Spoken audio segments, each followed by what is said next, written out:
Hello and welcome to all of you. आप सभी का स्वागत है एक बार पुनः हमारे इस ऑनलाइन यूट्यूब प्लेटफॉर्म पर चैनल पर। दोस्तों, आज हम आपके लिए लेकर आए हैं समरी। समरी का एक्चुअली हिंदी होता है सारांश। किस प्रकार से आप कोई भी कहानी या कोई भी कविता का सारांश लिखेंगे, आपके एग्ज़ाम के दृष्टिकोण से ये बेहद ही महत्वपूर्ण है। तो वीडियो में आप आज अंत तक बने रहें, वीडियो को शेयर करें, लाइक करें। आज के बाद आपको कोई भी दिक्कत या कोई भी समस्याएं नहीं आएगी, ये मेरा वादा है। कोई भी कहानी, कोई भी कविता का समरी आप बहुत ही इजी वे में लिख सकते हैं। तो वीडियो में आप अवश्य अंत तक बने रहें। आइए शुरू करते हैं। सबसे पहले आपको ध्यान रखना है कि कोई भी समरी हो, कोई भी कहानी का हो या फिर कविता का हो, उसके राइटर का नाम आपको याद रहना चाहिए। अगर आपको राइटर का नाम याद है तो आप समरी बहुत ही इजी वे में लिख सकते हैं। किस प्रकार से, ट्रिक देखिए। पहला है, हम लिए हैं एक sweetest love I do not go. ये एक्चुअली कविता का है, इसको समरी किस प्रकार से लिखेंगे, इसी के माध्यम से आपको सब सिखाएंगे। कहानी का हो, कविता का हो, किसी का हो। ये है sweetest love I do not go. Sweetest love I do not go, जिसके राइटर हैं जॉन डन। कैसे लिखना है, सबसे पहले आपको पहला स्टेप ये फॉलो करना है कि sweetest love I do not go is a wonderful love poem, it's composed bye John Donne.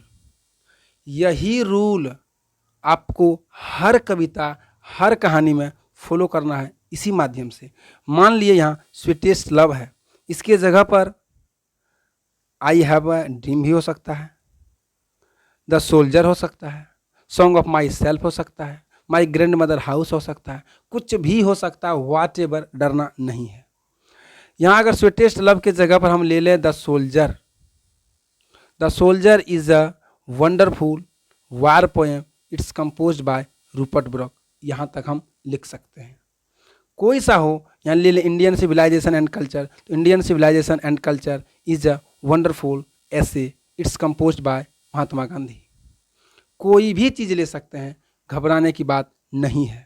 अगर यहाँ सॉन्ग ऑफ माई सेल्फ को ले लें तो song of myself is a wonderful poem, it's compose by Walt Whitman.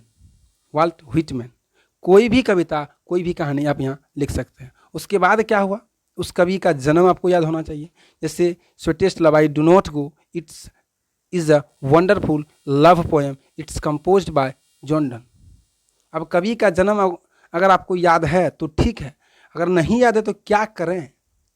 तो कोई दिक्कत नहीं, कोई घबराने की बात ही नहीं है। अगर नहीं याद है तो लिखना है he was born in 1572। Actually ये पता है तो ठीक है। अगर आपको पता नहीं है तो क्या करें, तो आपको कुछ नहीं करना है।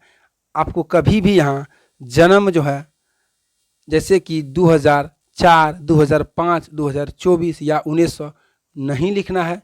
आपको दिमाग लगाना है, क्योंकि ये सारे कवि पीछे के होंगे, 1600 ईस्वी के, 1700 ईस्वी के। उसके माध्यम से आपको दिमाग लगा के यहाँ 1572 है, 1672, 1772, इस प्रकार से आपको दे देना है। अगर आप नहीं जानते हैं तो कभी भी 2004, 2005 यहाँ आप नहीं लिखेंगे। उसके बाद क्या करना है, उसके बाद आप इसमें इसका मृत्यु जोड़ सकते हैं।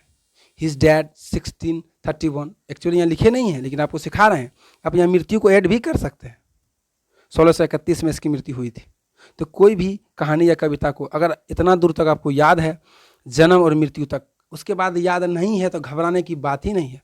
उसी को 2 बार, 3 बार, 4 बार लिख देंगे, आपका 100 शब्द पुर जाएगा। और 100 शब्द अगर पुर गया तो आपको 8 के जगह 6 नंबर, 4 नंबर, 8 के जगह 5 नंबर, 100% 7 नंबर तक मिल जाएंगे आपको।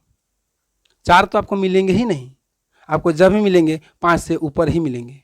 इस प्रकार से आपको समरी को लिखना है। आइए इसको पूरा कर देते हैं। शायद आप ट्रिक सीख ही गए होंगे कि हमको किस प्रकार से समरी लिखना है। इसको पूरा कर देते हैं। इसका जन्म हुआ था, ही बॉर्न इन 1572। इसकी मृत्यु की बात करें तो 1631 में इसकी मृत्यु हुई थी। And he known as a metaphysical poet. Actually known का स्पेलिंग गलत हो गया है, तो आप थोड़ा सुधार लीजिएगा। KNOWN होना चाहिए, मिस्टेक हो गया है। KNOWN होना चाहिए, यहाँ इसको घेर दे रहे हैं हम, KNOWN, नॉन। तो he known as a metaphysical poet, वो एक आध्यात्मिक कवि के रूप में जाने जाते थे। ये जॉन डन की बात हो रही है। Sweetest love I don't go. The poet talk about in this poem, कवि इस कविता में बात करते हैं, क्या बात करते हैं?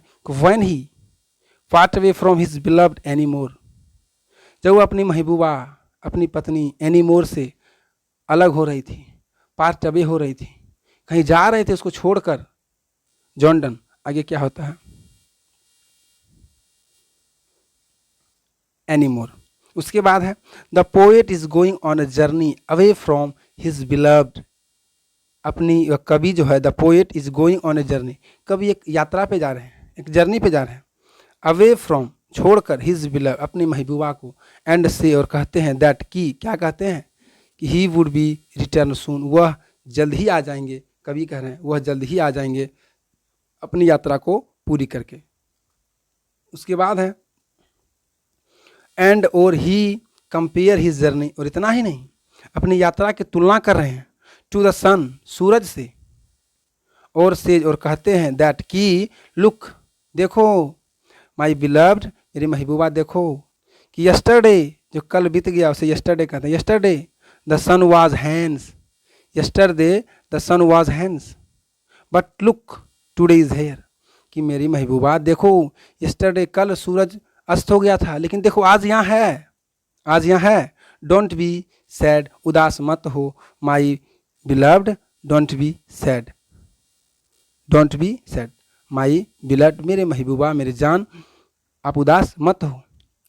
आई विल बी बैक सून, मैं जल्द ही आ जाऊँगा, टू कंप्लीट माई जर्नी, अपनी यात्रा को पूरी करके हम जल्द ही आ जाएंगे। ये जॉन डन अपने पत्नी से, अपनी महबूबा से कह रहे हैं।